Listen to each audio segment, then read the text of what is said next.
Texas got a big win on the field on Saturday, but can the Longhorns get some big wins off the field as well? There's still some major names left on the recruiting board, so let's check in and see where we stand. The always entertaining Justin Wells of Inside Texas is back to give us the latest on Texas recruiting. Inside Texas is your one and only spot to stay in the know with the latest recruiting updates and much, much more. Subscribe to InsideTexas.com today. Link in the description. Even in a smaller class, Texas still has their eye on some 5 stars to round out this group of 24s. Without further ado, let's get into it.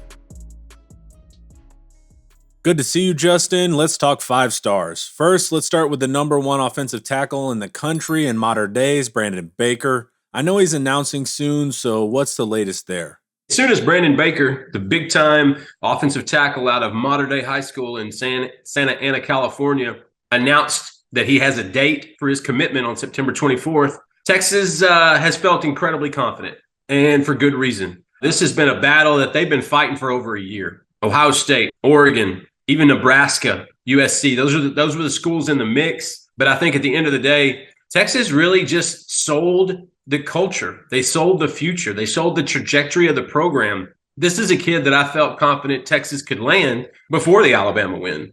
And now that you have that, it's almost like a double down on it. Steve Sarkisian has made it a point to open a pipeline, literally. Like I think they're constructing it as we speak, a pipeline from Modern Day High School to Austin, Texas. And it's starting to flow a little bit. You have some 2025s that Texas looks tremendous for. Jordan Davison, Marcus Harris, Sean Scott. They want that pipeline to Modern Day, one of the best college producing high school programs in the country. Brandon Baker is the epitome of that. Texas looks great. Kyle Flood's done a great job. He came and visited, I believe, for the spring game. He came back for his official visit. I think Texas is in a wonderful position. And always remember this, Homer, when a kid sets a commitment date, he's got a really good idea of where he's going. And I think Texas right now is the pace setter in that regard. Flood continuing to build the Great Wall. And then we've got the exciting receiver, Ryan Wingo, out of Missouri. He's been in the mix for a while now, but how are things looking there post-Alabama? Yeah, for Ryan Wingo, there's been a lot of teams in the mix. This is an On3 industry ranking 5-star that's got 30-something offers. Georgia, Michigan, Tennessee, Alabama, LSU, Texas, Missouri, a lot of schools in the mix. The one consistency with Wingo is that Steve Sarkisian has been on him for 2 wide receiver coaching cycles. First, it was Brennan Marion, which Sark was kind of the primary guy there. And then it's Chris Jackson. Jackson kind of took the initiative, went to St. Louis University to see Wingo back in the spring and literally spent the entire day on campus. Most coaches go to a school and they hit it for a couple hours, see the players, see the coaches, then they take off and hit another school. Not Jackson. He spent the entire day there. He met virtually everybody in that school. That really resonated with the family. Then they came in for their visit in the summertime, and it really just magnified how much they need him, how much they want him. For Ryan, the biggest factor is how they use receivers. That's going to be the big factor where he decides that he's going to play college football, how they use the receivers. It was one of the reasons Tennessee was in the mix strongly because of Jalen Hyatt's season last year. That's what he's paying attention to, not to mention working on his skill and getting better. I was able to catch up with both of them after the both of them, meaning Ryan and his father, Ronnie Wingo, who's a fantastic guy. I was able to catch up with both of them after the Texas-Alabama win, and Mr. Wingo made a point to say, Sark knows how to get the ball to his receivers. And so that Ryan and Ronnie and that family are talking well. There's no decision date right now. Ryan insists that he'd like to wait until signing day or up until mid-December. I just don't see that happening whatsoever. He's going to be on campus this weekend, Homer. He's going to be back in Austin for the Texas-Wyoming game. I don't think this recruitment's going to go very much longer. It's a Texas-Missouri battle right now. It's the Lone Star against the Show Me. And I think Missouri has some ends. They've got family. They got friends. There's a lot of familiarity on that campus in Columbia. And you can also throw in the proximity factor. Texas has the rest of the data points. And the fact that he could catch footballs from Arch Manning is very endearing to Ryan Wingo. And so I think Texas looks fantastic. I'll maintain that. I was able to go see him in July and hang out with him and his coaches in the school and really enjoyed just spending time with him and his family. I'm actually looking at another trip in the next few weeks to go back up there to see him again. And then Texas on their bye week is going to visit him as well when he has a game in Kansas City. And so right now, like Brandon Baker, Texas it looks tremendous in this recruitment. We'll just have to wait for a decision date.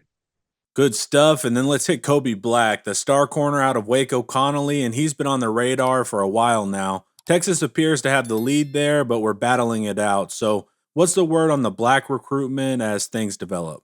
Yeah, best corner in the class, man, especially in the state. 6'2", 200 pounds. This kid, he's got athletic genes unlike the others. You know, his father played for Kansas State under Bill Schneider. He was roommates with Michael Bishop. His oldest brother was a junior college basketball player. His middle brother is the starting cornerback at Oklahoma State, Corey Black. Kobe might be the culmination of all of them. This is a super talented kid who happens to be a really good guy, too. For Kobe, he's another one that, you know, he insists that he'd like to wait on a decision. Like he would like to draw it out, but that's just not going to happen. Kobe Black is going to announce before December. That's the most likely scenario.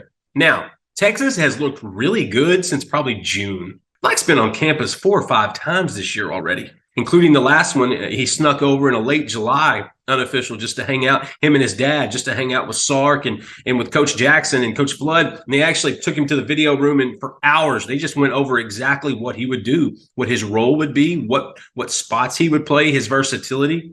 Kobe absolutely loves that. They say, look, you see Ryan Watts, that's exactly what you need to be looking at because he's likely going to be in the league next year. And that's the spot we need an impact guy like you. They're telling it like it is. Terry Joseph's done a great job, but Texas A&M is lurking. Texas A&M has also built a good relationship there. LSU, he was supposed to be at LSU last weekend, but him and fellow Texas commit Colin Simmons canceled those visits. So when you see guys set visits and then they start canceling trips, sometimes that's an indicator that a decision could be coming down the line.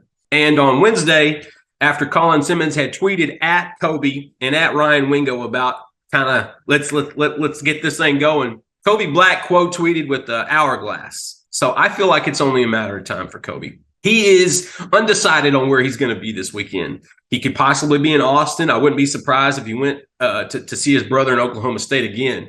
But at the end of the day, I think Texas has the lead here. I think they have since probably May or June.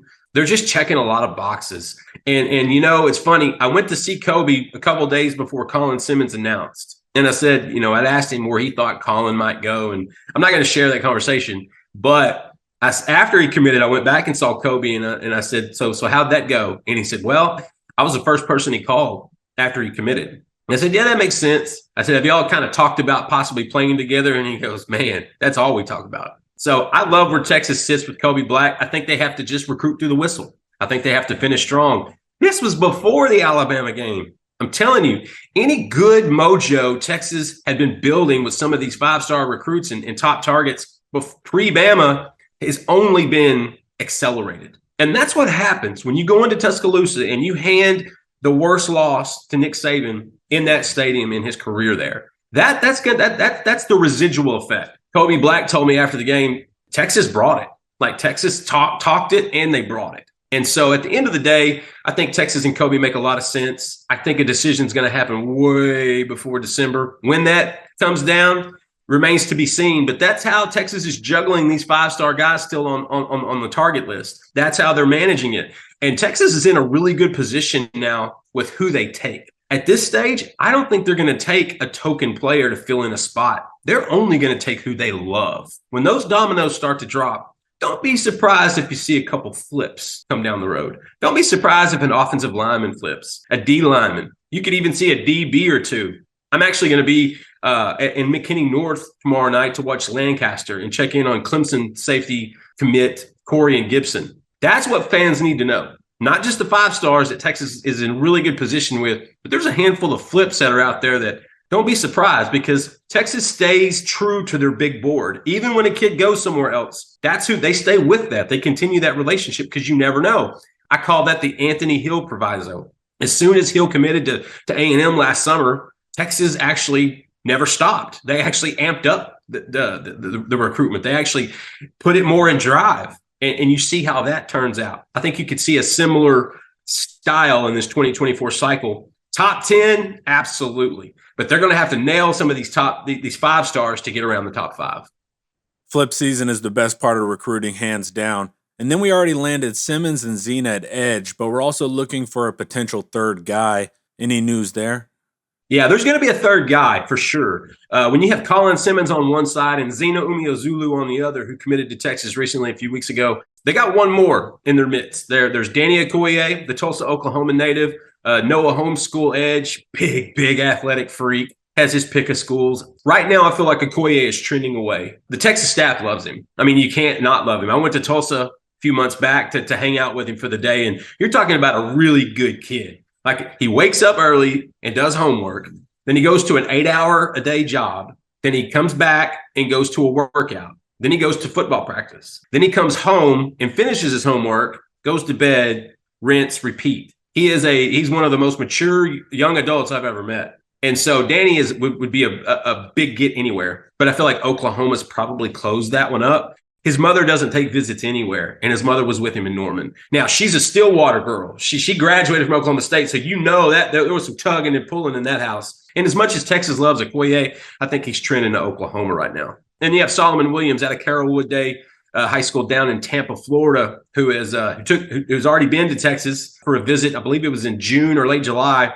He was at the Texas-Alabama game. He saw it up close and personal. I think Alabama's going to make a push there. I think that's the team to look for in that recruitment. But after what he saw, he was already liking Texas before that game. So that was one of those kind of things that kind of proved what Texas is trying to sell, that vision. And so if they don't get either one of Okoye or Williams, you could always see a late senior riser because Texas is really good about that. But, at this time last year, nobody was talking about Jelani McDonald and Warren Roberson. So you could find one of those. But if you don't, more than likely they'll hit the portal. And the reason is because that's a position no matter what, you got to have numbers at. And after you see the youth have so much success against Alabama, Ethan Burke, Anthony Hill, you really want a veteran guy to kind of fill in there, kind of like a Trill Carter, kind of like a Gavin Holmes. Not a guy that's expecting to start, but a guy that's expecting to contribute. From the edge position, when you're bringing in a Colin Simmons and a Zena Umeozulu, you don't land one of those other guys, they'll probably go to the portal. The mighty portal has been good to us, Justin. Awesome update, man. Please tell the fans where they can always go to get the latest breaking recruiting news by you and the gang. Man, y'all got to make it to InsideTexas.com. We are growing at an obscene rate, even more so than I think we imagined. Right now, lots of things are good. I mean, the community was incredible before the big win. Now, with recruiting, with team information updates daily, there's no better place to go than InsideTexas.com. You got to come see us. You got to hang out. Homer will tell you it's the only spot. You can find me, Justin Wells, on Twitter at JustinWells2424, but more likely, I'm going to be at InsideTexas.com. Come say hi. And that's a wrap on Justin Wells. Head over to InsideTexas.com and sign up today. Thanks for hanging out. Watch some more of my videos here. And don't forget to like, subscribe, and share if you want to support quality Texas content. As always, hook on.